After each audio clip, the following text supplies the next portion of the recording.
Good afternoon, everyone. I am Nassef from the Bangsamoro Parliament. Um, few probably suggestions. The first one, it is quite ironic and oxymoron to say that this is a Global South Action for Palestine, and yet the name is Hague Group, a place from the Global North. So if I may suggest to somehow consider a place from the Global South, because information language or terminology or label is quite very important to somehow control information and also to influence policymaking, public opinion, or elsewhere. Just like what Israel is doing, they're trying to control social media, the opinions of different countries, lobbying to many congresses. So probably consider a place from the Global South. Second, the composition of the Group of The Hague.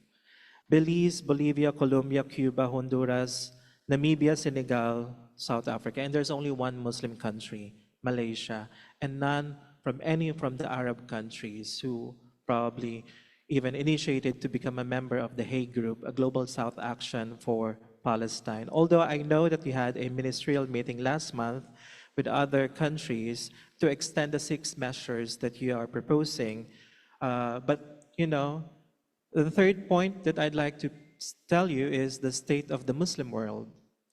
We all know that before, centuries ago, the Ottoman Empire somehow rules the flow of information, the materials, etc.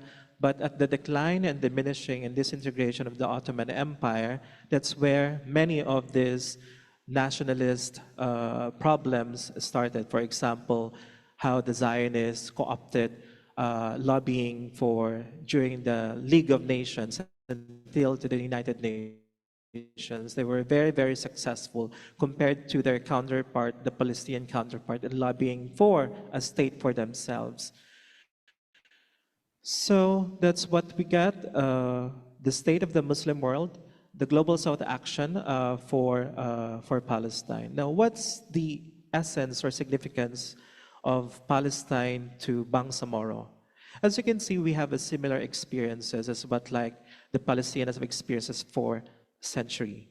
Similar to the Bangsamoro experience is that we have also been marginalized, we have also been co-opted, we have also been, discriminated as well. You go to history books, Philippine history, none stories from the Bangsamoro that you can think of or even read. If there will be a Bangsamoro history in your classes, it will be just like 1 or 2 pages that talks about Bangsamoro history or the Muslims in the Philippines. And also the media, how the media, the social media and the conventional media of the Philippines depict Muslims in Mindanao or the Muslims elsewhere in the entire Philippines. And that's also somehow a mirror of what's happening to the Palestinians. Before, the Muslims were, the Bangsamoro have a larger territories, and now it's shrinking. And now last year, the Supreme Court decided to exclude Sulu from the BARM. So it's now disintegrating slowly and gradually by the national government. And as you can see, they gave us autonomy, and yet up to what extent is the autonomy power given to the Bangsamoro if there is a perennial interference of Malacanang?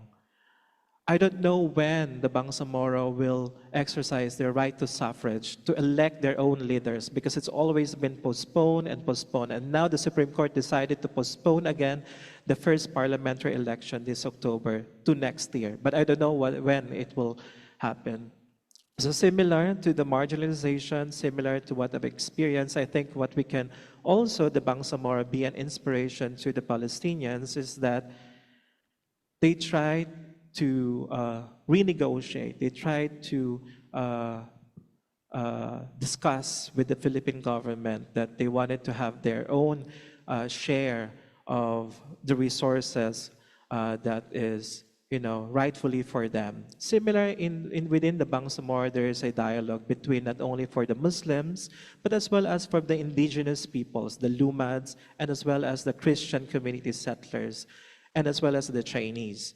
and the Balik Islam. So there is a rampant negotiations of, uh, of equal sharing among the Bangsamoro because of the organic law that was established in 2019.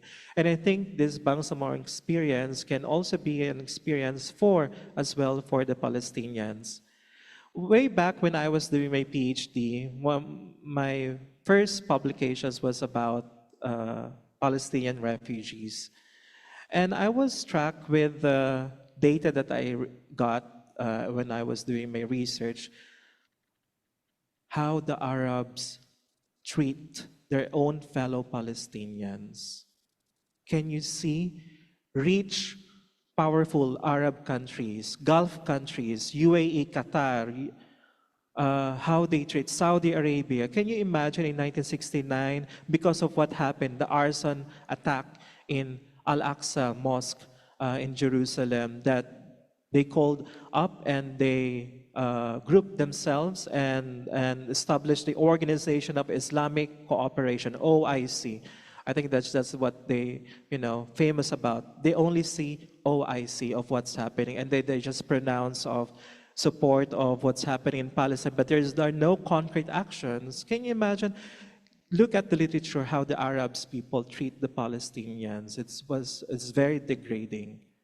And look at refugees alone. There's one non-Arab country that have accommodated a big population of Palestinian refugees, not only Palestinians, but Syrian refugees, Turkey.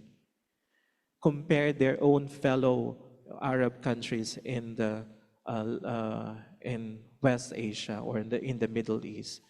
So I think I will stop here because I would like to see how are we going to converse and provide more solutions. So change the name to a Global South country, Global South place, because it's a Global South action. Information is very powerful. Language making is very powerful, just like what Israel is doing when they lobby to many Congress, and also as well as, I hope that many of the Muslims. In fact, conclusion, the Bangsamoro government, not the Philippine Congress, just let me get my data, enacted 2 legislative resolutions. In June 17, 2021, the Bangsamoro Parliament enacted or adopted a resolution condemning violence against Palestinians by Israeli forces targeting innocent civilians, including women and children, and the desecration of Al-Aqsa Mosque in the holy month of Ramadan, and urging world leaders to act for the immediate cessation of the hostilities.